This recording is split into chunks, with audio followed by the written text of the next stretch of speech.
Então, um bom dia a todos os nossos irmãos. Eu gostaria de convidar os irmãos para que nós pudéssemos mais uma vez fazer uma oração, para podermos iniciar essa meditação com aqueles que acabaram de chegar.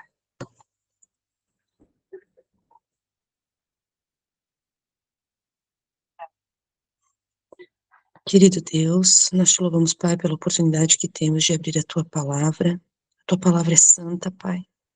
Não há um ser humano digno, Senhor, de mencioná-la, Senhor, de usá-la, Senhor, porque todos nós somos falhos e fracos, mas confiamos, Pai Santo, que o Senhor compartilha conosco os teus tesouros, Senhor, para nos enriquecer espiritualmente, Senhor, e nos encher daquilo que é o melhor, meu Deus. Sabemos que todo dom perfeito vem do Pai das luzes e que nada há no ser humano digno, Senhor Deus, de ser honrado, Senhor. Nós te pedimos em nome de Jesus Cristo, neste momento, que o Senhor ilumine nossa mente, nosso coração, Senhor, para que possamos compreender a Tua vontade, Senhor, que as tuas palavras sejam transmitidas e que possamos estar bem despertos. Derrama sobre nós o Espírito Santo, dá-nos chuva temporã e serôdia, que é a nossa maior necessidade, e ajuda-nos a vencer a carne, o mundo e o diabo, e assim estarmos preparados para receber o selo do Deus vivo. Pai, pedimos o maior de todos os milagres em nossa vida, que é Cristo em nós, a esperança da glória, Pai, e que assim tudo nos seja possível, porque tudo podemos naquele que nos fortalece. Fica conosco neste momento, eu te peço em nome de Jesus. Amém.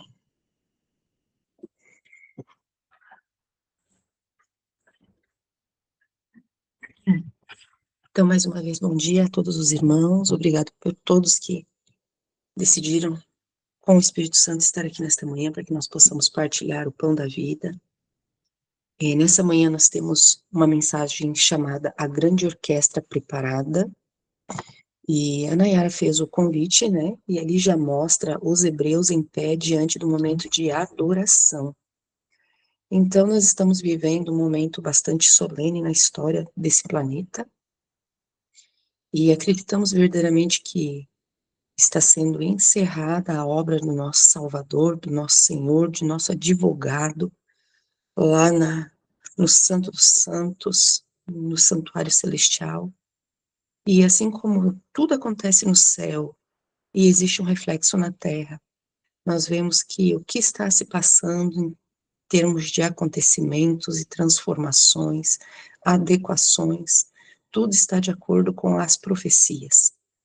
As profecias são o spoiler de Deus para acontecimentos futuros. Não é Deus manipulando a história, mas é Deus antecipando a história, porque Ele não fará coisa alguma sem primeiro revelar aos seus servos, os profetas. O Senhor não gosta de nos pegar de surpresa, despreparados, mas pelo contrário, Ele deseja que estejamos preparados para que seu nome seja exaltado e para que a terra possa testificar de que existe um Deus santo. Então, hoje nós vamos falar a respeito deste tema. Vamos falar um pouquinho a respeito de Babilônia, sua grandeza. Aqui nós já vemos aqui nas imagens, né, os dois símbolos nas quais Daniel se revela ao Império Babilônico. Em Daniel 2, a revelação do sonho que perturbou o rei, né, Daniel já declarando, tu, ó rei, tu és a cabeça de ouro. Então, Nabucodonosor como sendo o líder, né, mais preponderante da nação babilônica, ele era reconhecido realmente como sendo a cabeça de ouro. E também num outro símbolo já ali em Daniel, falando a respeito dos animais, em Daniel 7, né? Quando ele vê saindo do mar grande um leão com asas, né? Enquanto eu olhava, foram arrancadas suas asas e foi levantado da terra e posto em pé como um homem, foi-lhe dado um coração de homem, mencionando novamente Nabucodonosor e o momento onde ele ficou como uma besta fera do campo durante 7 tempos, 7 anos, e depois ele foi novamente posto de pé e foi-lhe dado um coração de homem, né, a transformação novamente, ao ele reconhecer a grandeza e santidade do único Deus verdadeiro. Então nós vemos que o Senhor, ele acompanha a história das nações, e as nações são postas, elas são permitidas de se estabelecer, porque Deus dá um tempo a todos os povos da terra, para que eles também conheçam o amor, a misericórdia, a bondade e os juízos de Deus. Então, o período que cada nação está sobre a terra é período de graça, para que eles possam estar ali preenchendo a sua conta, Espírito de Profecias diz que Deus tem uma conta com as nações. E cada momento que as nações estão ali demonstrando o seu poder, é oportunidade de Deus para que essa nação possa conhecê-lo.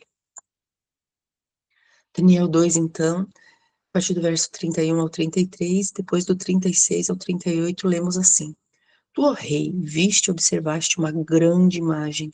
Esta grande imagem, cujo brilho era excelente, estava diante de ti, e a sua forma era terrível. A cabeça dessa imagem era de ouro fino, e o seu seio e seus braços de prata, e o seu ventre e suas coxas de bronze, suas pernas de ferro, seus pés parte de ferro e parte de barro. Este é o sonho, e nós revelaremos a sua interpretação diante do rei.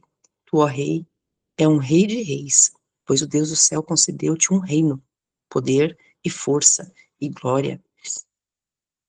E onde quer que os filhos dos homens habitem, os animais do campo e as aves do céu, ele as deu em tua mão, e fez de ti o governador sobre todos. Tu és esta cabeça de ouro. Então, aqui nós conhecemos bem a história. O rei Nabucodonosor teve um sonho e ele ficou muito impressionado, chocado com o sonho, mas ele não lembrava do sonho. Ao acordar, ao despertar, o sonho fugiu de sua memória. E então ele convoca todos os sábios do reino para que façam uma proeza de adivinhar qual era o sonho e dar a interpretação. E foi constatado mesmo da boca dos próprios sábios que isso que ele pedia era algo impossível de ser feito. Eles estavam pedindo que ele falasse o sonho e eles dariam a interpretação. E esse foi um momento, uma oportunidade para que Daniel e seus amigos mais uma vez orassem, clamassem ao Senhor e fossem atendidos, revelando então qual era o sonho e qual era a interpretação. E pela fidelidade que foi demonstrada no capítulo 1 de Daniel, quando chegaram à Babilônia, os jovens foram dotados de inteligência e sabedoria, mas Daniel foi dotado com um dom maravilhoso do Espírito Santo, que era o dom de revelação.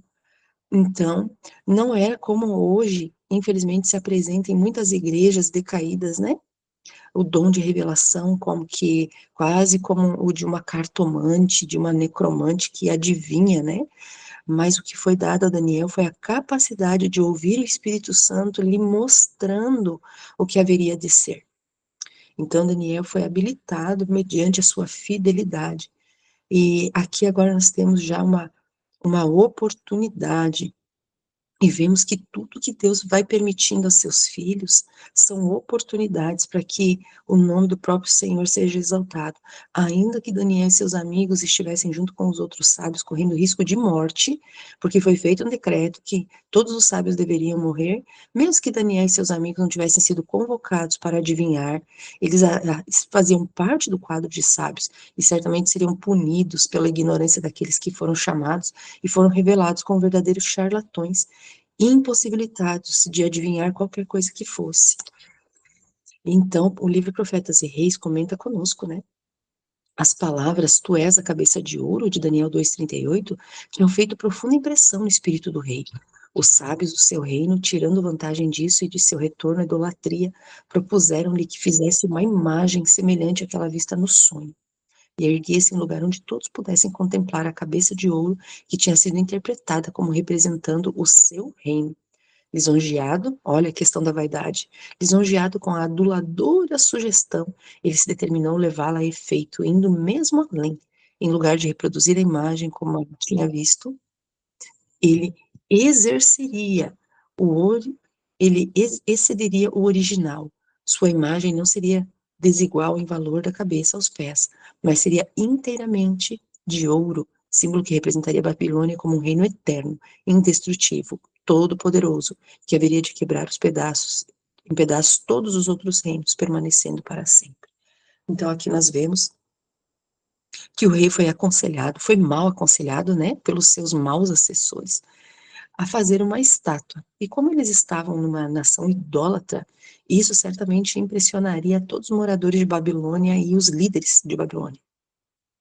E então o rei decidiu tomar uma postura, né, digamos que praticamente luciferiana, né, porque Ele quis se colocar no lugar de Deus, dizendo que o seu reino seria eterno, quando que no sonho Daniel falou a respeito da pedra que viria cortada do espaço, sem auxílio de mãos, e que aquele reino esmiuçaria todos os demais reinos, e então surgiria um grande monte representando o reino de Deus, que subsistiria eternamente. Então, Nabucodonosor agora ele manda um recado para o céu, manda um recado para o Deus de Daniel, de que o seu reino não seria substituído por nenhum outro. Pobre Nabucodonosor, ele era tão pobre de espírito que não conseguia ver que existia acima dele alguém que guiava a história. Então, essas duas imagens, né, são conhecidas por nós. A imagem, aqui nós vemos a estátua completamente de ouro, desde a cabeça até a sua base, os pés, e ali o momento onde as pessoas ilustradamente estão chegando à adoração, e no outro lado nós vemos a imagem de um obelisco. O obelisco, ele é um símbolo pagão que existe em várias nações. Em Babilônia existiam vários obeliscos, no Egito existiam vários obeliscos, e atualmente nós vemos que nos países existem vários obeliscos. Existe um na Praça Central do Vaticano, na Praça de São Pedro, existe um grande obelisco lá. Existe também diante nos Estados Unidos, diante da Câmara dos Senadores, também existe um grande obelisco, que é uma homenagem aos deuses, né? Ele simboliza o órgão masculino, que também é uma representação de Baal. E a gente vê que desde tempos remotos, a idolatria sempre fazia uso de imagens para impactar o visual dos adoradores. Então, o rei Nabucodonosor, ele fez uma estátua de ouro cuja altura era de 60 côvados, sua largura de 6 côvados, e levantou-a no campo de Dura, na província de Babilônia. Isso para nós é o que indica Daniel 3, verso 1.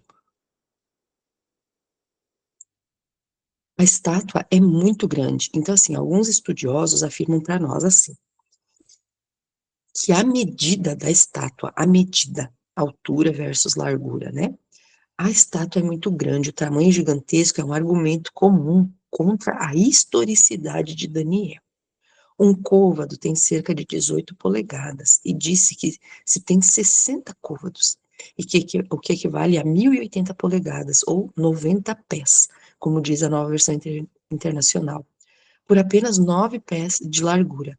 As proporções são mais parecidas com a de um obelisco do que com a de uma estátua. É muito parecido com os muitos obeliscos encontrados na Babilônia. Não há nada nessa passagem que implique que a estátua era um humano, e muito menos o próprio Nabucodonosor.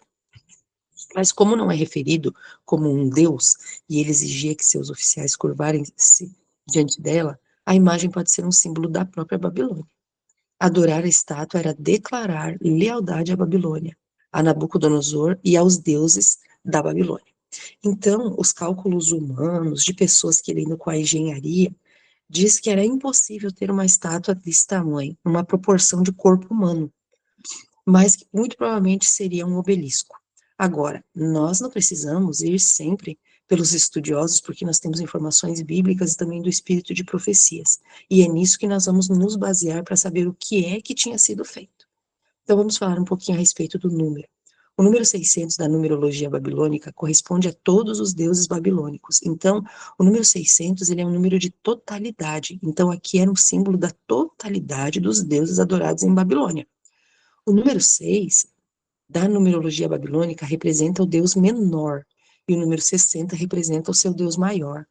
Com todos os deuses babilônicos, desde o 6 representando o menor até o 60 representando o maior, tem-se 600, o total de deuses, que é somado com o 6, o 60 e o 600, então dando um total de 666. A altura e a largura da estátua de Nabucodonosor abrangiam todos os deuses da Babilônia, que é a confusão, bem como os da humanidade pagã. Por isso, os 600, os 60 e os 6, totalizando 666, e Nabucodonosor bem sabia dominar de forma bestial, com extrema crueldade, destruindo civilizações, deportando e submetendo. Então, esse número 666, a gente não encontra apenas em Daniel, nós encontramos também em Apocalipse, e Apocalipse nos diz que este número é número de homem. Mas procurando na Bíblia, alguma outra referência que pudesse trazer uma explicação para nós, né, a respeito do 666, nós encontramos no livro de João, no Evangelho, eu convido os irmãos para abrirem nesse momento, o Evangelho de João, no capítulo 6, no verso 66, nós temos uma referência que pode muito bem explicar para nós a que se refere esse número 666. Gostaria que vocês abrissem na escritura para que nós pudéssemos ler. E eu leio assim, João 6, 66 diz: Desde então, muitos dos seus discípulos tornaram para trás e já não andavam com ele. Então, aqui está falando do episódio onde Jesus fala a respeito do maná, onde ele fala que eles deveriam comer o pão da vida, que era ele mesmo. Aqui explica a respeito da carne e do sangue, que eles deveriam comer a carne e beber o sangue do Filho do Homem. E a mente do ser humano muito estreita não compreendeu que ele estava falando de ter comunhão com ele, receber as suas palavras, que as suas palavras deveriam ser internalizadas. Afinal de contas, a palavra de Deus é a ferramenta do Espírito Santo para que haja transformação na vida humana. E muitos, ao ouvirem essas grandes verdades, foram abandonando Jesus, foram deixando-o durante a sua pregação. E aqui fica muito claro em João 6,66, que aqueles homens que recusam a palavra, que abandonam a Jesus e não mais andam com ele, agora se identificam com um outro espírito, que não é mais o Espírito Santo, que não é mais o Espírito de Deus. Então, esses símbolos que a palavra de Deus apresenta para nós, tanto na Babilônia, quanto em Roma, que é a Babilônia espiritual, tanto Daniel quanto Apocalipse nos apresentando este número, mostra o ser humano que abandona a Deus e faz agora para si um sistema de adoração próprio, que contraria o Deus eterno e que se coloca no lugar do Deus eterno. Também Profetas e Reis 2:5-7, das ricas reservas do seu tesouro, Nabucodonosor mandou que se fizesse uma grande imagem de ouro em seu aspecto geral, semelhante à que tinha sido vista em visão, salvo no que respeitava o material de que ia ser composta. Acostumados, como já estavam a magnificentes representações de suas divindades pagãs, os caldeus nunca antes haviam produzido coisa mais imponente e majestosa que esta resplendente estátua, de 60 côvados de altura, 6 de largura. Não é de surpreender que numa terra onde a idolatria era o culto prevalecentemente universal, a imagem bela e sem preço, erguida no campo de Dura, representando a glória de Babilônia e sua magnificência e poder, fosse consagrada como objeto de adoração. Em plena concordância, com isto foi feita a provisão, tendo sido expedido um decreto de que no dia da dedicação todos mostrassem sua suprema lealdade ao poder babilônico, curvando-se diante da imagem. Então, aqui, o Espírito de Profecia revela para nós que a imagem de ouro, no aspecto geral, era semelhante à que tinha sido vista em visão. Então, se na visão a estátua tinha cabeça, braços, tinha um tronco, tinha um quadril, tinha pernas e pés, a gente vê que era uma imagem que identificava realmente com um ser humano. Ele realmente identificava com um ser humano. E aqui mostra para nós que esse ser humano que foi ali moldado, esculpido totalmente de ouro, ele era uma representação do poder babilônico. E ali mostra para nós que houve um decreto, agora que obrigaria a todos a mostrar lealdade para com o reino babilônico. Como é que eles fariam isso? Através da curvatura do corpo diante da imagem. Então, essa posição de adoração, curvando-se, ajoelhando-se, prostrando-se, essa posição, ela revela em quem o coração está firmado. Uma vez na igreja, eu era professora da classe dos juvenis, e uma situação muito me surpreendeu. Estava ali conversando com os alunos, eram apenas três juvenis, muito novinhos, e nós estávamos falando a respeito da adoração, e estávamos falando a respeito de orar ajoelhados, e que a melhor posição, a mais indicada, é a oração de joelhos. Não que ela seja obrigatória, porque em alguns momentos que nós precisamos elevar nosso pensamento a Deus, nós vamos estar em pé, nós vamos estar sentados, nós vamos estar em situações que não permitam ajoelhar. Mas sempre que nós estivermos livres, para que possamos adorar ao Senhor, seja na igreja, seja no culto particular, seja na escola sabatina, é nosso dever. Está escrito exatamente assim: é nosso dever nos colocar de joelhos, reconhecendo a realeza do Senhor e a nossa pequenez. E o que me chamou a atenção, que quando eu convidei as crianças para orarem de joelhos, uma menina muito novinha se recusou. Ela recusou se ajoelhar. E ela me olhou fixamente e disse assim: eu não vou me ajoelhar. E eu olhei ela bem nos olhos e disse: você vai se ajoelhar, porque você vai reconhecer a grandeza do Deus de Israel. Então, gente, eu fico pensando nisso, como que Satanás, ele deseja realmente que os seus seguidores se curvem diante dele, diante das imagens, diante dos ídolos, diante de coisas, e coloca na mente do ser humano que ele é maior do que Deus, querendo se manter ereto diante de um grande rei. Nós vemos diante de autoridades, um embaixador, um primeiro-ministro, uma rainha, um rei, as pessoas se curvam, muitas vezes tiram o chapéu para reconhecer a grandeza daquele outro que está na sua frente. Mas em alguns momentos nós vemos que, inclusive dentro das próprias igrejas, pouco se ajoelha hoje diante da grandeza, da realeza do nosso Deus Todo-Poderoso. Vemos que muitas vezes no culto as orações são praticamente todas feitas sentadas. Quando as pessoas dizem assim: oremos assim mesmo, da forma que você está. Se a Rainha Elizabeth entrasse naquele recinto, quem ficaria na mesma posição? Quem? Eu conheço uma história na Bíblia da qual o homem preferiu ficar na mesma posição.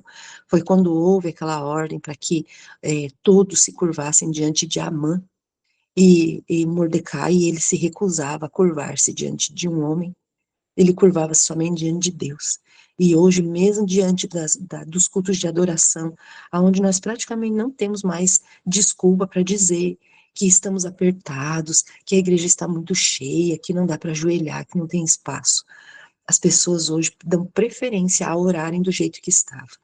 E é muito terrível, porque um outro testemunho curto que eu passo para vocês, nós fazemos parte de uma pequena congregação onde morávamos, onde nós tínhamos uma irmã que tinha alguns problemas de saúde, e ela, quando se dizia assim, vamos orar como estamos, aquela irmã, ela facilmente pegava no sono, ela cochilava durante a oração, e encerrando a oração sentada, ela passava o resto do culto dormindo. Então, irmãos, será que no nosso coração nós estamos prostrados diante de Deus? Ou será que nós estamos querendo, irmãos, nos enaltecer, né? E permanecer confortavelmente sentados diante da grandeza do nosso Deus? Eu digo que se nós estivermos doentes, se nós estivermos em alguma situação que seja impossível, podemos ficar de pé ou podemos estar sentados e Deus vai nos ouvir. Agora, podendo, até Satanás exigiu que o próprio Cristo se prostrasse diante dele. Então, que nós possamos tomar bastante cuidado nessa questão. Adoração é coisa séria. Daniel 3, 2 e 3 diz: então o rei Nabucodonosor fez reunirem-se os príncipes e os governadores e os capitães, os juízes, os tesoureiros, os conselheiros, os magistrados e todos os governantes das províncias, que eram 127, né, em Babilônia, para a consagração da imagem que o rei Nabucodonosor erguera. Então os príncipes, os governantes, os capitães, juízes, os tesoureiros, os conselheiros, os magistrados e todos os governantes das províncias reuniram-se para a consagração da imagem que o rei Nabucodonosor havia erguido, e eles se puseram diante da imagem que o Nabucodonosor tinha erguido. Então nós vemos aqui que há uma convocação, aonde Nabucodonosor agora ele reúne todos os políticos, todos os banqueiros, todos os governantes, todos os militares, todos eles de todas as províncias são chamados agora para adorar, para mostrar lealdade ao reino. E nós vemos que a questão a adoração aqui, ela não é voluntária, ela é mediante decretos. Então nós temos que pensar duas coisas. Rei Nabucodonosor, ele nos mostra uma figura, né, que ele acumula duas funções. Ele era rei e ele era sacerdote. E ele legislava. Então aqui nós vemos uma contrafação do próprio Cristo, que é o Rei dos Reis, ele é o nosso sumo sacerdote e ele é o juiz. Ele é o juiz, pois João diz para nós, né, capítulo 5, que o Pai confiou ao Filho todo o julgamento. Então, somente aquele que tem todos esses atributos pode exigir adoração, mas Deus nunca o faz de forma compulsória. Deus, ele não faz mediante decretos, ele nos convida a adorá-lo e mostra para nós o motivo da adoração que deve ser prestada somente a ele. Mas aqui o rei agora impõe mediante força de decreto a adoração ao que ele quer. E todos esses líderes são chamados para que o povo tema, observando todos os líderes que ali estavam. Então, nós repetindo quem estava ali presente, quem seriam essas pessoas hoje? Bom, os herdeiros do trono ali, primeiramente, os presidentes, governadores, prefeitos, senadores, o exército, o poder legislativo, o judiciário e os banqueiros. Todos eles estariam presentes. Agora, eu gostaria que vocês pensassem no nosso mundo hoje, como é a questão da adoração e os poderes que estão sendo colocados hoje. Vocês sabem que o mundo entrou numa onda esquerdista muito grande, e essa onda esquerdista tem dificuldades na adoração, ainda que seja uma adoração mentirosa, falaciosa. Mas nós vimos que recentemente o pêndulo tem virado para o outro lado, para o lado da direita conservadora, aonde a falsa adoração será posta para todo o mundo. Então hoje nós temos um líder aí que está sendo posto para ser presidente da maior nação da Terra, aonde ele tem mostrado Bíblias nos seus comícios, aonde ele tem falado a respeito de reavivamento, aonde ele tem falado a respeito de banir a emenda Johnson, que faz a divisão entre o poder político e religioso. Então nós vemos que essa questão adoração seria muito difícil ser colocada de forma global para líderes de esquerda. Seria muito difícil, porque a parte da esquerda rejeita tudo que vem de Deus. E a maior prova disso é realmente nós olharmos para a Revolução Francesa, como a senhora White fala, né? Que se nós quisermos saber o que acontecerá nas cidades, nós devemos olhar para a Revolução Francesa. Então, nós vemos que seria muito difícil uma adoração, mesmo que sendo falsa, ser imposta com governos de esquerda. Agora nós vemos aqui em Manuscript Release, volume 14, a partir da página 79, o que a Sarah White fala a respeito desse poder. Uma união corrupta foi formada para destruir o memorial da criação de Deus.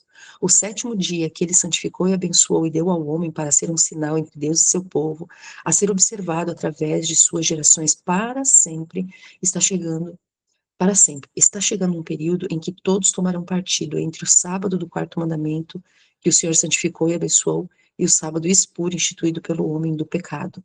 Então aqui nós estamos vendo que está havendo uma união corrupta. A Sr. White menciona isso, uma união corrupta para quê? Para destruir o memorial da criação, aquilo que deveria trazer em memória quem é o Criador. Quando nós falamos de memorial da criação, não é simplesmente nós nos lembrarmos da criação, mas principalmente do Criador.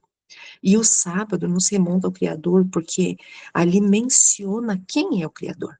Dos 10 mandamentos que o Senhor deixou para nós, apenas o sábado menciona a autoridade do Criador. Por isso que Satanás, ele abomina o sábado. Ele abomina. Existe um livro chamado Viagem ao Sobrenatural, do pastor Roger Morneau. Talvez alguns irmãos aqui conheçam. Existem alguns vídeos dele também no YouTube, vídeos longos contando o testemunho da conversão dele. E ele escreveu alguns livros, que eu me recordo agora, Viagem ao Sobrenatural e Respostas Incríveis à Oração. Esse pastor, ele era satanista, fez parte de alguns cultos satanistas. E num deles, eles estavam reunidos, né, num culto que eles faziam onde havia um sacerdote, né, um mestre, que ali incorporava, né, um espírito maligno, e eles estavam celebrando o grande engano que estava sobre toda a terra, como eles haviam enganado toda a terra com a questão da imortalidade da alma. E o Roger, nesse culto, ele ouve um rapaz falando assim: Mas tem um pequeno povo aí, os adventistas, que não, eles não são enganados por isso, não.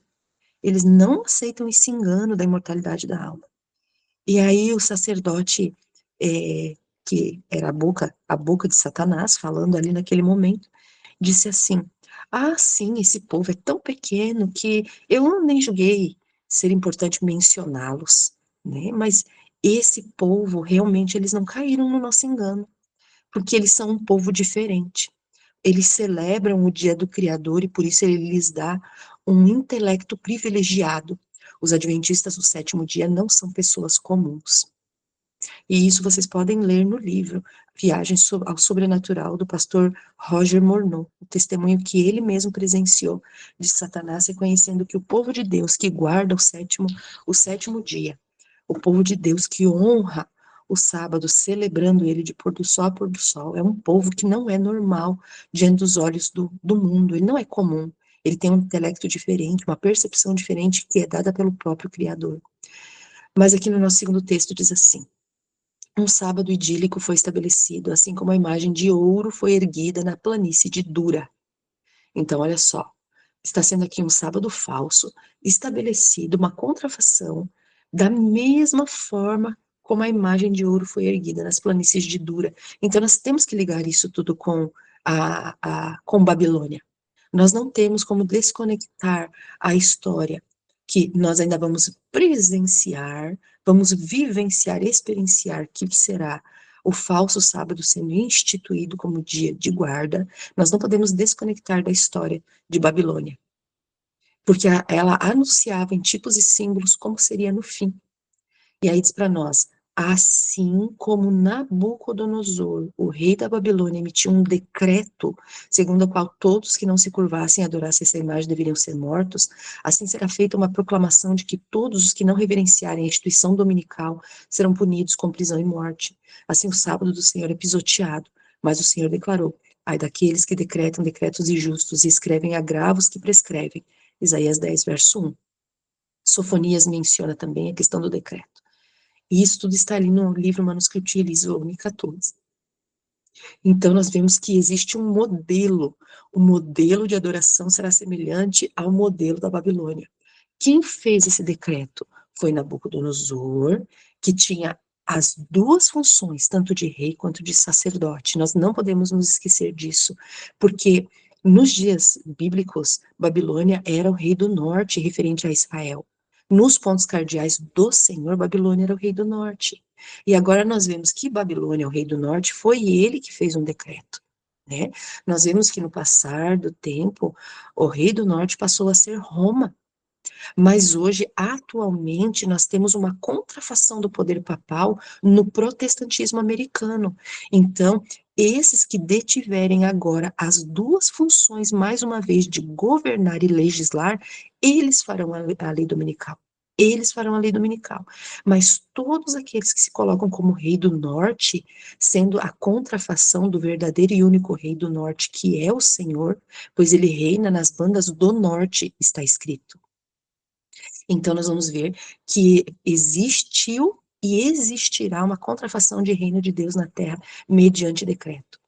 Todos os que exaltam e adoram o sábado idólatra um dia que Deus não abençoou, ajudem o diabo e seus anjos com todo o poder de sua habilidade dada por Deus, a qual eles perverteram para um uso errado.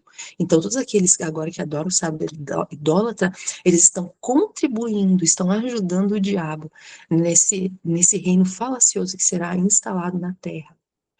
Inspirados por outro espírito que cega o seu entendimento, não conseguem ver que a exaltação da observância do domingo é inteiramente uma instituição da Igreja Católica. Manuscrito de Elise, volume 14, página 79. Uma das características marcantes na representação dos 144.000 é que em sua boca não foi encontrado dolo. O Senhor disse: bem-aventurado o homem em cujo espírito não há dolo. Salmo 32, 2. Eles professam ser filhos de Deus e são representados seguindo o Cordeiro onde quer que ele vá. Eles são prefigurados diante de nós como estando no monte Sião, cingidos para o serviço santo, vestidos de linho branco, que é a justiça dos santos. Mas todos os que seguem o Cordeiro no céu terão primeiro seguindo-o na terra, em obediência confiante, amorosa e voluntária, O seguimos não com inquietação e capricho, mas confiança e verdade, como o rebanho segue o pastor. Isso na página 81. Então, nós vemos aqui agora uma contrafação, as pessoas do mundo praticamente todo seguindo Satanás, seguindo a besta, impressionados e perguntando quem será semelhante à besta, mas nós vemos uma pequena hoste que suspira e geme, que vai seguir o cordeiro até o final. E assim o mundo estará dividido em, em em dois grupos, um pequeno que segue o cordeiro e um grupo muito maior, volumoso, que seguirá a besta. E aqui nós vemos então a convocação sendo feita. Eu tirei aqui uns prints de algumas notícias para vocês acompanharem. Vimos todos os cargos que foram responsabilizados por estarem presentes na adoração. Todos aqueles que foram comissionados a estarem diante da estátua de Nabucodonosor. E aqui nós temos algumas notícias que dizem: Papa Francisco se encontra com prefeitos em Roma. Prefeito de São Paulo é recebido pelo Papa Francisco. Papa se reúne com prefeitos de diversas cidades do mundo e Papa Francisco reúne prefeitos. Então, os prefeitos estavam diante da adoração da estátua? Sim, estavam. Aqui nós vemos o Papa Francisco com diversos líderes, vários presidentes de várias nações. Nós vemos aqui a Argentina, com Milei, nós vemos aqui o Zelensky, nós vemos o Putin, nós vemos o Lula, né? Então, assim, diversos presidentes. E aí a pergunta é: os presidentes estavam presentes na adoração à imagem de Nabucodonosor? Sim, eles estavam. Aqui nós vemos outros líderes ainda de diversas religiões, então de países budistas, muçulmanos, todos eles se fazendo presentes, né? Porque na verdade eles são convocados para a luta final entre o bem e o mal. E aqui me chamou bastante atenção essa notícia. Nós vimos agora recentemente uma grande catástrofe que aconteceu no Rio Grande do Sul, e nós vemos que isso aconteceu, então, no dia 1º, dia 2 de maio, onde começa a catástrofe, né? Mas no dia 17 de abril de 2024, o governador do Rio Grande do Sul presenteia o Papa Francisco com as camisas do Grêmio e do Inter. É bastante curioso isso, vocês não acham? Então, aqui fala, olha, Papa recebe o governador do Rio Grande do Sul, data de 17 de abril de 2024. Ele entregou nas mãos do Papa quem? Os dois times que representam a totalidade do Rio Grande do Sul. Isso é muito interessante. Então, eles fizeram até algumas brincadeiras, né? Eu penso que pessoas que não têm intimidade não brincam umas com as outras. Eu, por exemplo, não tenho costume de brincar com pessoas da qual eu não tenho intimidade. Enquanto Eduardo Leite fez um convite para que ele visite o Rio Grande do Sul em 2026, em função dos 400 anos das missões jesuíticas, o pontífice deu de presente ao gaúcho uma medalha papal. Misericórdia, o que o governador do Rio Grande do Sul fez de tão importante para os jesuítas para ele receber uma medalha papal, será? Foi uma troca, eu te entrego 2 camisas que representam o meu estado e você me dá uma condecoração, um reconhecimento? A conversa entre eles, que pode ser acompanhada pelo público, pelo telão na Praça de São Pedro, durou somente 1 minuto e 40 segundos. Você vê que quando tem um que manda, o outro que obedece não precisa ficar enrolando, né? É rápido. Então, assim, a pergunta é: existiam governadores também na adoração à imagem? Sim. Existiam banqueiros na adoração à imagem?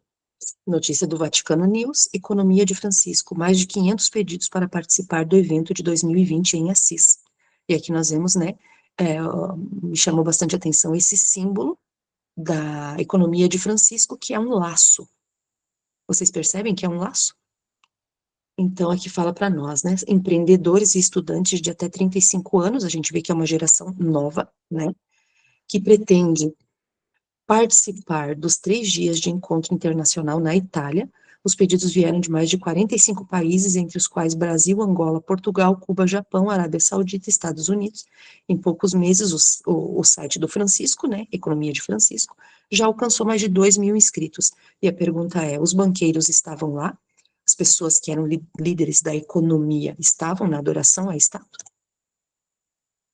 Então, aqui fala do desejo, né? A economia e o desejo de Francisco. A iniciativa de fazer um pacto, então preste atenção na palavra. A iniciativa de fazer um pacto com os jovens para uma economia diferente foi lançada ainda em maio, com a publicação da carta de apelo do Francisco, dirigida ao grupo de jovens empreendedores do mundo.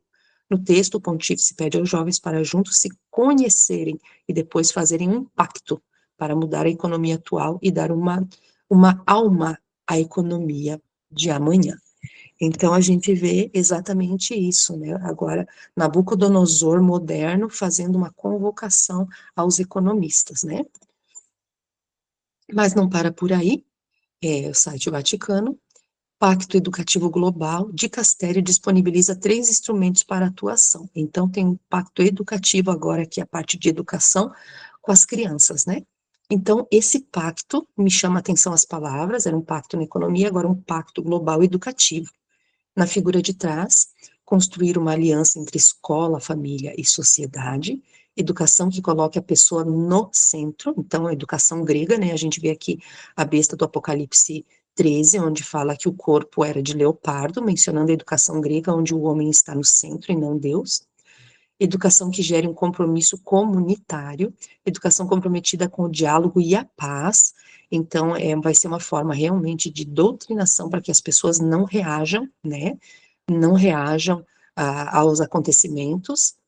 Educação comprometida com a economia solidária, então aqui o bem comum, né? A casa comum, o bem comum, é, a extinção de propriedade, tudo vai ser, né, já está sendo colocado através da educação.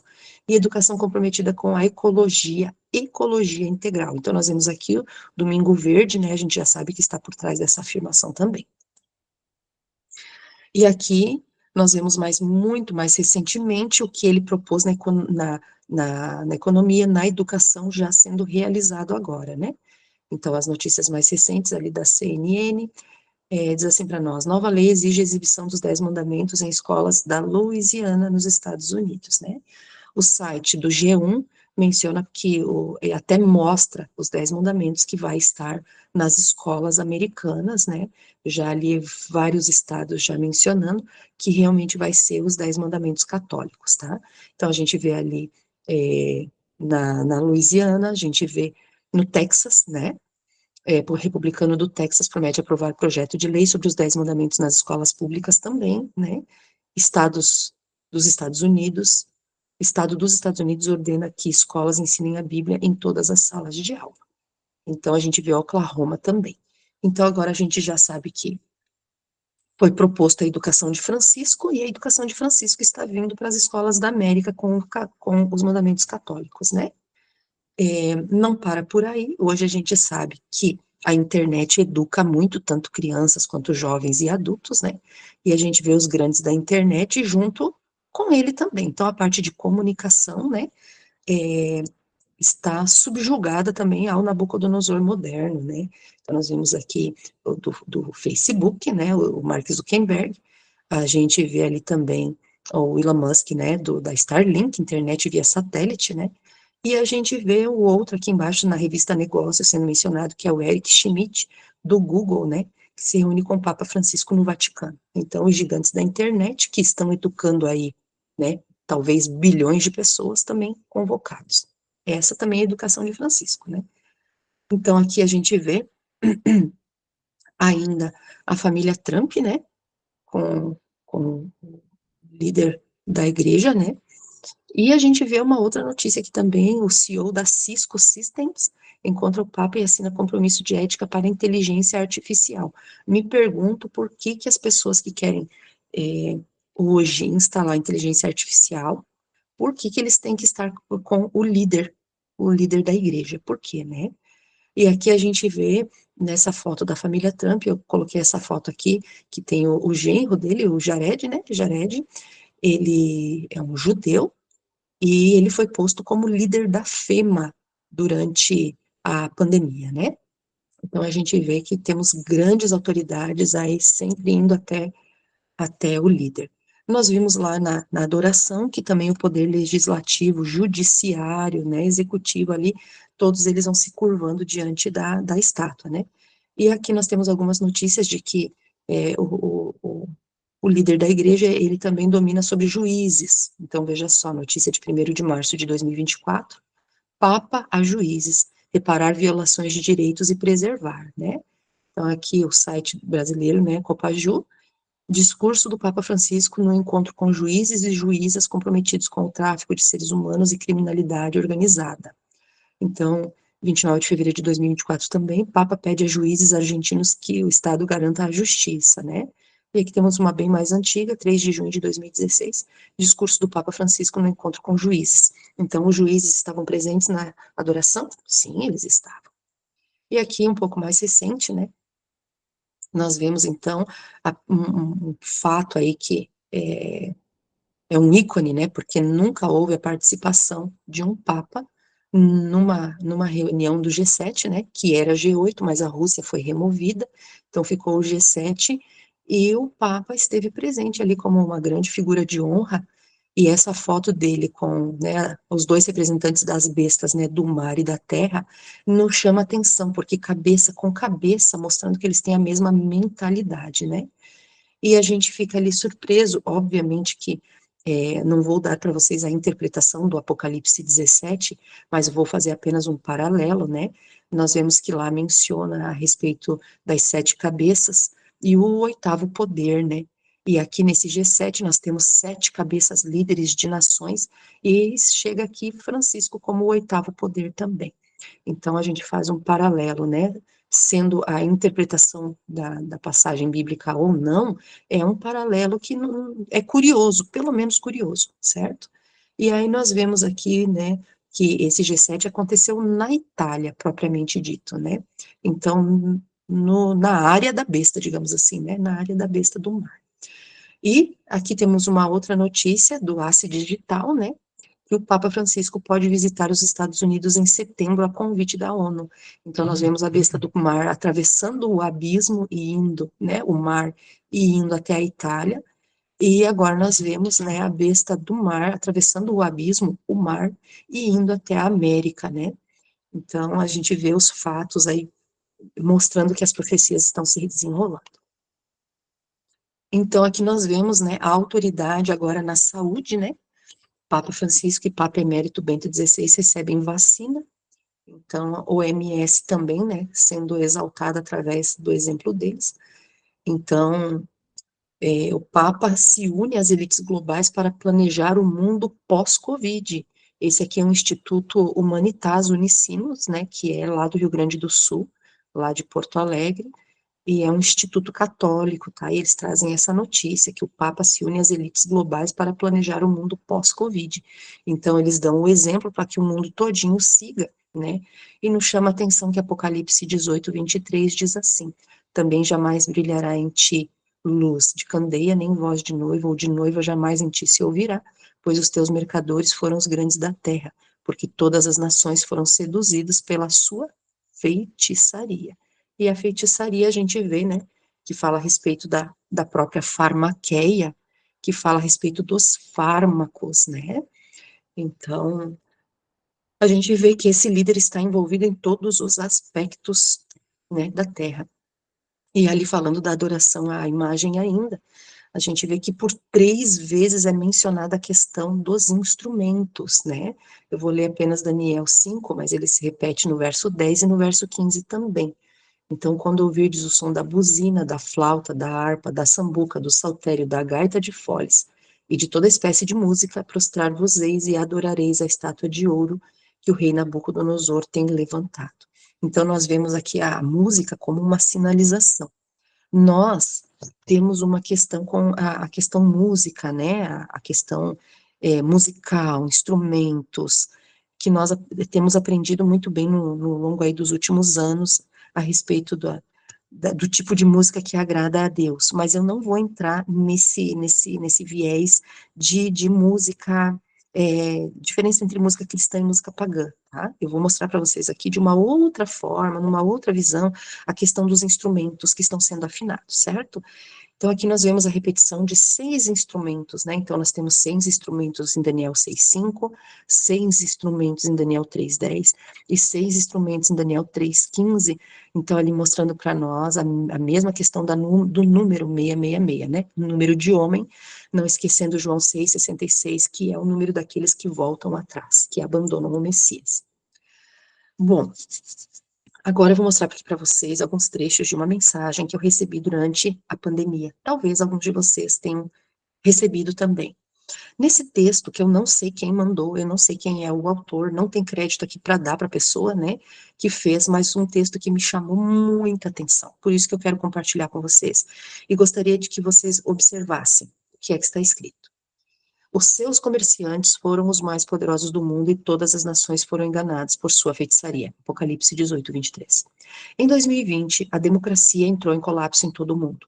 Os próprios reguladores governamentais de saúde e empresas de mídia, em que todos confiavam como defensores da liberdade, saúde, democracia, direitos civis, pareciam girar coletivamente em um ataque certeiro contra a liberdade de expressão e as liberdades pessoais. De repente, essas instituições de confiança pareciam estar agindo em conjunto, prestem bem atenção na harmonia do texto. Eles estavam agindo em conjunto para gerar medo, promover a obediência, encorajar o pensamento crítico e conduzir 7 bilhões de pessoas para marchar ao som de uma única melodia, culminando em experimentos de saúde pública em massa e com uma tecnologia nova, mal testada, mal licenciada, tão arriscada que os fabricantes se recusavam a produzi-la, a menos que todos os governos da Terra os protegessem de qualquer responsabilidade. Em todas as nações, cidadãos em estado de choque experimentaram todas as táticas usadas do crescente totalitarismo, propaganda em massa e censura, a promoção orquestrada do terror, a manipulação da ciência, a supressão do debate, a difamação da dissidência e o uso da força para prevenir o protesto.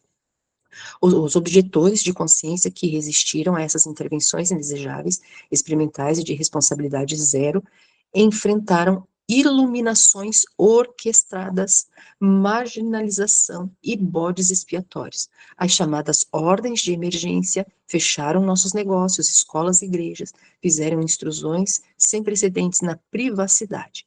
Então, veja bem, aqui o texto começa mostrando para nós que o que aconteceu durante aquele período de 2020 até 2022 era algo realmente muito bem estabelecido e estava funcionando como uma melodia bem orquestrada. Qual era o tom? O tom era o terror, era o medo, certo?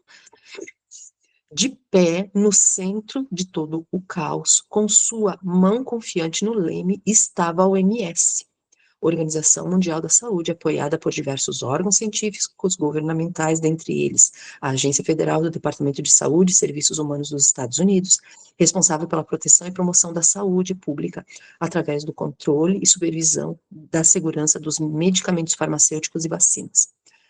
A população mundial, obedientemente trancada em suas casas em conformidade com a quarentena, defendeu essas agências em nome da ciência, sem nunca perceber que elas são financiadas pela indústria farmacêutica.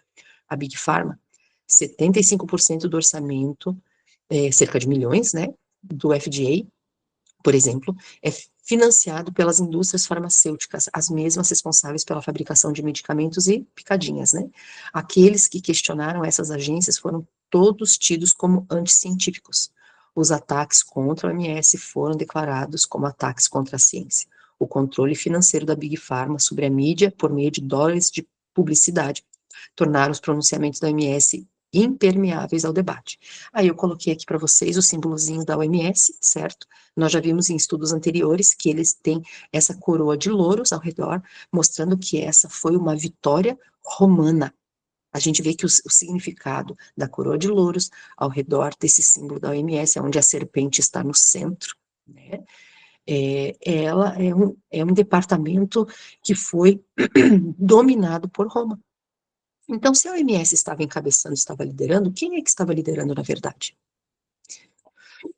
Enquanto 8 milhões de americanos caíram abaixo da linha da pobreza, cerca de 493 indivíduos se tornaram novos bilionários.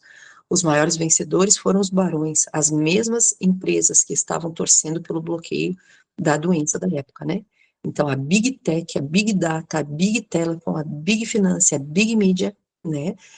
E os titãs da internet no Vale do Silício. Então, eu gostaria que vocês contassem nos dedos agora. Vamos falar novamente o que está ali em vermelho e eu quero que vocês contem. Big Tech 1, Big Data 2, Big Telecom 3, Big Finance 4, Big Media 5 e todos os titãs da internet. Exatamente 6 instrumentos. O texto fala para nós de ações harmoniosas, orquestradas, e aqui nós temos 6 instrumentos que estavam sendo utilizados para enredar toda a população do mundo, né? As próprias empresas da internet que nos enganaram com as promessas de democratizar as comunicações tornaram impossíveis para todos criticarem seu governo ou questionarem a segurança dos produtos farmacêuticos em empresas. Essas empresas sustentaram todos os pronunciamentos oficiais enquanto eliminavam todas as divergências. Os mesmos barões da Big Tech, Big Data, Big Telecom, rapidamente transformaram a outrora orgulhosa democracia em um estado policial de censura e vigilância, da qual lucram a cada passo. O CEO, né, Satya Nadella, se gabou de que a Microsoft, ao trabalhar com o CDC, controle e prevenções de doenças, né, então se enalteceu, e também o Centro Johns Hopkins, né, financiado por Bill Gates, usou a pandemia, né, da doença da época para alcançar 2 anos de transformação digital em 2 meses. Então, usuários da Microsoft, né, atingiram 200 milhões de participações em reuniões, né? Então, até nisso eles prosperaram. Encerrando aqui já, né, para a gente ir para a finalização, diz assim para nós. Eles usaram, então, os bloqueios, né? Usaram o bloqueio para acelerar a construção da sua rede 5G de satélites. Então, enquanto todos estavam em casa, estava sendo instalado 5G para a internet das coisas, né? E posteriormente, internet dos corpos. Então, reconhecimento facial biométrico em estrutura de rastreamento que eles e seus parceiros de governo e agentes de inteligências podem usar para minar e monetizar nossos dados, suprimir ainda mais a dissidência, obrigar a obediência a ditames arbitrários e administrar a raiva que surge quando uns poucos finalmente acordam para o fato de que essa gangue fora da lei roubou nossa democracia, nossos direitos civis, nosso país e nosso modo de vida. Tá? Parece que a profecia apocalíptica da Bíblia havia adivinhado tudo isso há milhares de anos, falando de Babilônia, a grande confusão, o grande engano que iria acontecer um pouco antes da volta de Cristo, né? O que a profecia bíblica então predisse: os seus comerciantes foram os mais poderosos do mundo e todas as nações foram enganadas por sua feitiçaria, sua farmaqueia. A palavra feitiçaria nessa passagem é a palavra grega farmaqueia. Esta é a origem da palavra farmacêutica. Assim, o versículo acima, na verdade, prevê que um engano mundial teria lugar e esse engano seria facilitado pela farmaqueia. O objetivo é enfeitiçar, né? Envenenar todos os povos das nações da terra. E quem é que estaria, então, realizando esse envenenamento? Os mais poderosos do mundo. Hoje, os comerciantes mais poderosos do mundo são os homens que possuem, né? Ali não acabei de colocar, mas os homens que possuem a maior parte do dinheiro, certo? Então, a gente vê que, na verdade, o que aconteceu foi um grande ensaio da orquestra moderna do Nabucodonosor atual, certo? E essa estátua que vai ser erigida, que é a lei dominical, conforme a gente leu ali, Manuscript Releases, volume 14, né, das páginas 79 até 81, a gente vê que essa estátua que será erigida, ela, então, está passando já a união de todos esses poderes, é um grande ensaio, por isso que a orquestra, nós estamos vendo que ela está preparada, né? Com infalível precisão, o ser infinito ainda mantém, por assim dizer, uma conta com todas as nações, enquanto a sua misericórdia se oferece com convites ao arrependimento, essa conta permanecerá aberta. Quando, porém, os algarismos atingirem um certo total que Deus fixou, começa o ministério da sua ira. Testemunhos Seletos, volume 2, página 63. Deus mantém uma conta com as nações, quando chegar plenamente o tempo em que a iniquidade terá atingido o prescrito limite da misericórdia de Deus, cessará a sua clemência. Quando os números acumulados nos livros de registro do céu indicarem que o total da transgressão está completo, então virá a ira. Testemunhos para a Igreja 5, página 524. Ao mesmo tempo em que a misericórdia de Deus suporta longamente o transgressor, há um limite além da qual os homens não podem ir no pecado. Quando é atingido aquele limite, os oferecimentos da misericórdia são retirados e inicia-se então o ministério do juízo. Deus mantém o registro das nações, os números estão se avolumando contra elas nos livros dos céus, e quando se houver tornado uma lei que a transgressão do primeiro dia da semana será enfrentada com punições, então a sua medida estará cheia. Então, aqui nós vemos, né, que a fim de fazerem populares e conquistarem a simpatia do povo, os legisladores hão de ceder ao desejo deste de obter leis dominicais, por um decreto que visará impor uma instituição papal em contraposição à lei de Deus. A nação americana se divorciará por completo dos princípios da justiça. Então, nós vemos que aqui haverá uma ruptura. Deus tem uma conta, os números estão subindo das nações, e quando atingir o nível que a lei dominical trará, então começará o ministério da ira de Deus. Então, aquilo que nós vemos, que diz assim, que eles estão se reunindo em feixes para ser queimados. Aqui nós vemos uma união, uma unidade de pensamentos, de poderes terrestres, exaltando um poder, se curvando a um poder, e eles acreditam que terão poder na Terra por muito tempo ainda, mas na verdade eles estão se unindo em feixes. Acima dos decretos humanos existe um decreto divino, em que aqueles que atingirem o limite da transgressão, eles verão realmente a ira de Deus. Participarão dos juízos e serão alcançados por eles. Quando for invalidada a lei de Deus e a apostasia se tornar um pecado nacional, o Senhor agirá em favor do seu povo. Glória a Deus, que nós não estaremos abandonados. Aqueles que amam a Deus e guardam os seus mandamentos, não por força, não por força, mas porque Cristo habita em si. É Cristo em nós a esperança da glória. Nenhuma obediência é aceita por Deus que não seja movida pelo Espírito Santo. O que nós precisamos fazer é render a vontade a Deus e aplicar toda a energia do ser para obedecer. Mas sem rendição e sem ser habitação, a nossa obediência não será aceita. Nós vemos dois grupos, um pequeno grupo, uma pequena hoste, que permanecerá em pé, assim como os amigos de Daniel permaneceram, e o restante todos seguirão a besta.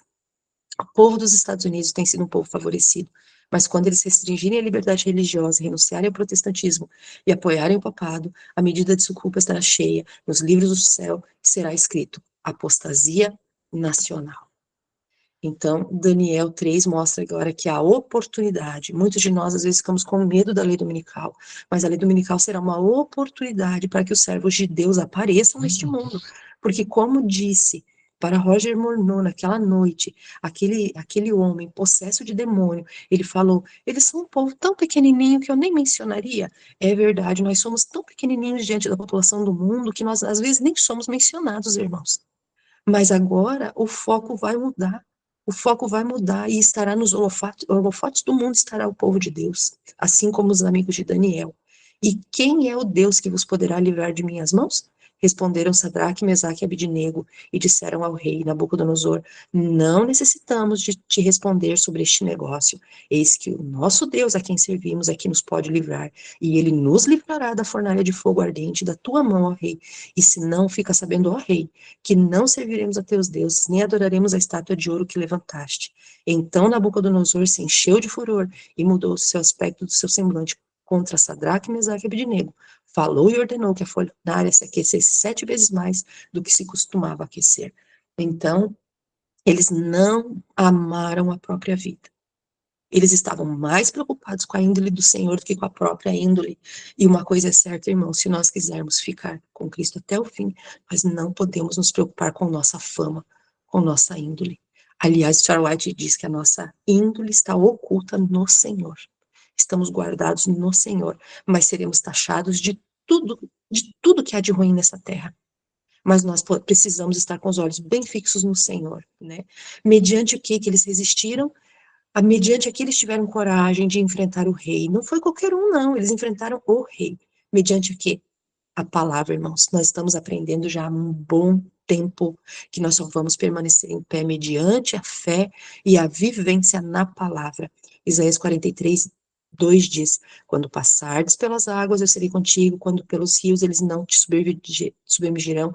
Quando caminhardes pelo fogo, ele não te queimará, nem a chama arderá em ti.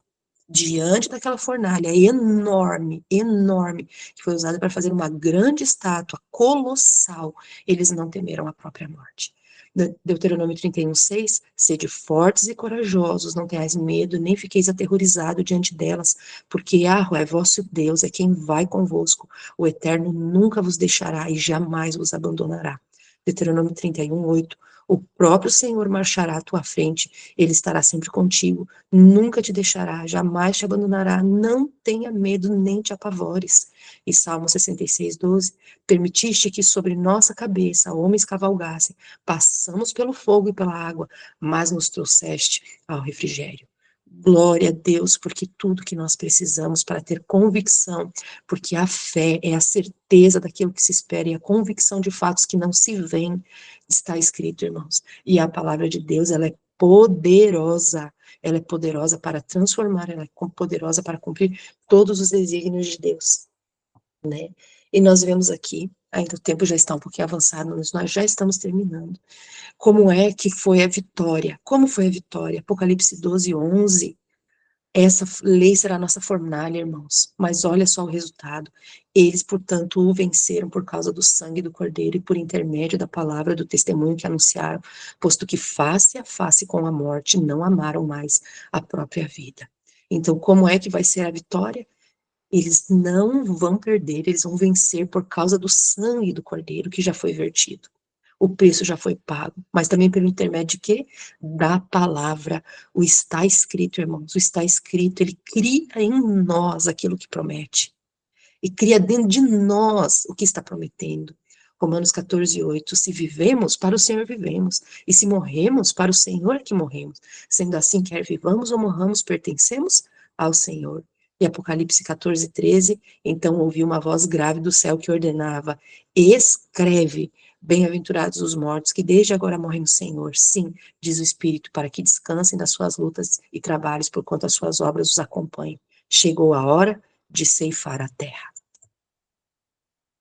1 Coríntios 3:12, se alguma pessoa edifica sobre esse alicerce, utilizando ouro, prata, pedras preciosas, madeira, feno ou palha, a sua obra será manifesta, porquanto o dia trará a luz, pois será revelada pelo fogo, que provará a qualidade da obra de cada um. Se a obra que alguém construiu permanecer, este receberá sua recompensa. E Malaquias 3:2, contudo, quem suportará o dia de sua vinda? Quem permanecerá de pé quando ele surgir? Pois ele será como o fogo do ourives e como o sabão do lavandeiro. A lei dominical será a grande oportunidade, irmãos, para mostrar que tipo de obra está na nossa vida. Porque as obras da carne, irmãos, as obras, as obras da lei não vão subsistir, apenas as obras da fé. Porque essa fé é a fé de Jesus, uma vez que Cristo vindo morar em nós, pelo Espírito Santo, sendo formado em nós o seu caráter, irmãos, nós vamos ter uma fé semelhante à de Jesus. Jamais teremos uma fé semelhante à de Jesus se Jesus estiver apenas ao nosso lado. Jesus precisa estar em nós. Essa é a única esperança da glória. E vestindo-vos da couraça da justiça, Efésios 6:14, devemos pôr cada peça da armadura e então ficar firmes. O Senhor nos honrou escolhendo-nos como seus soldados. Lutemos bravamente por ele, mantendo o direito em toda transação. Ponde como couraça essa divinamente protegida justiça, que é privilégio de todos usar. Isto protegerá a nossa vida espiritual. Comentário Bíblico Adventista, volume 6, página 1119. Todos os que se vestiram da justiça de Cristo estarão perante ele como escolhidos e fiéis e leais. Satanás não tem poder para arrancá-los da mão do Salvador. Nenhuma alma que em penitência e fé reclame a sua proteção permitirá a Cristo que passe para o poder do inimigo. Profetas e Reis 587. Todo aquele que entrar na cidade de Deus pelas portas de pérola, falo-á como vencedor, e sua maior conquista terá sido a do próprio eu. Meus irmãos, que Deus nos ajude, porque o que estará externo, irmãos, como uma grande prova, na verdade vai exteriorizar a luta interior que está dentro do nosso coração, dentro de nossa mente. Pois a maior luta é no campo mental, irmãos. Nós já estamos passando por esse tipo de aflições e perseguições, e assim como a orquestra do Nabucodonosor moderno está sendo afinada, está sendo ali tocado os seus acordes, nós, como povo de Deus, também militantes, estamos sendo formados como pelotões de seu exército, na qual a nossa farda é a justiça pela fé de Cristo, e nenhum daqueles que estiver revestido de sua justiça será abandonado. Estaremos revestidos da justiça, preenchidos do Espírito Santo, e com a boca a derramar um grande cântico de louvor ao nosso Deus, pois Ele transformou a nossa vida, e tudo se fez novo. Nada mais do nosso passado, irmãos, deve hoje permanecer. Que Deus nos ajude a refletir o caráter de Jesus e estarmos prontos, porque aquela grande pedra cortada sem auxílio de mãos, ela está chegando, e ela vai destruir todos os reinos opressores do povo de Deus. E haverá um reino, e só um reino que subsistirá para todo sempre, em nome de Jesus. Amém. Eu convido a todos que puderem, vamos encerrar esse estudo de hoje através de uma oração.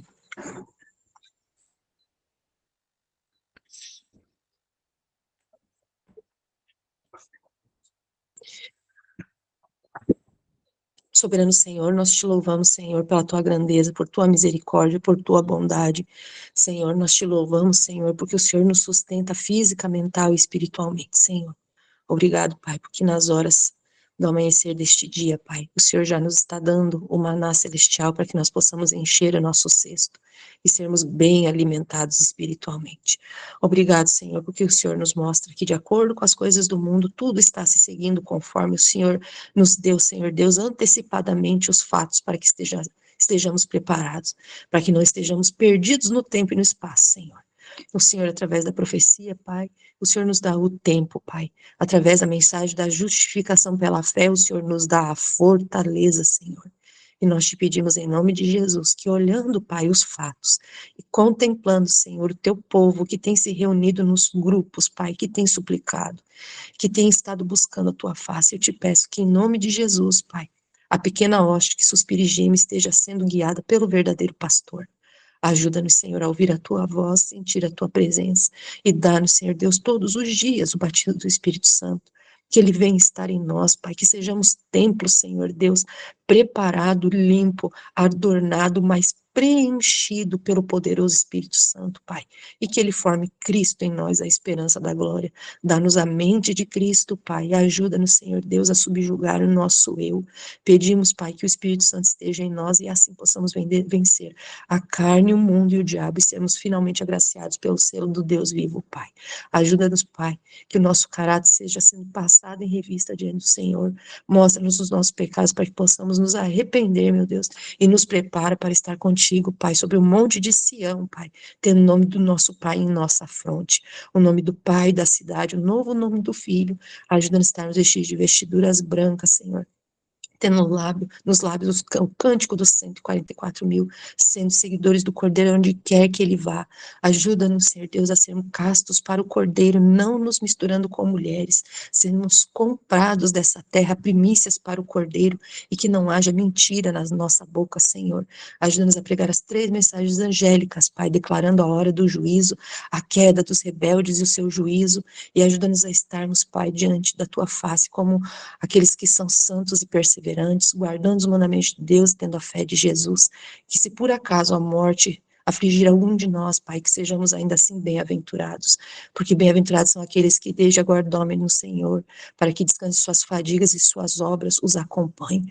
Te pedimos, Senhor, o maior de todos os milagres, Senhor, que é Cristo em nós, esperança da glória, que seja, Senhor Deus, unida a força humana com a onipotência divina, Senhor, e que assim possamos, Senhor Deus, trilhar lado a lado contigo, como Abraão andou contigo, como Enoque andou contigo. Faz-nos perfeitos no amado, Pai. Por favor, Senhor, ajuda teu povo onde quer que estejam e protege, Pai, todos aqueles que vão vir a crer no teu nome. Guarda-os, Pai, para o dia do arrependimento com vida e saúde. Salva-nos, Senhor, de nós mesmos em primeiro lugar e livra-nos de todas as armadilhas do diabo, Pai, para que nós não venhamos a ser enganados por qualquer vento de doutrina. É o que nós te pedimos humildemente nesta manhã, em nome de Jesus, o amado Salvador. Amém. Amém. Amém. Amém. Amém.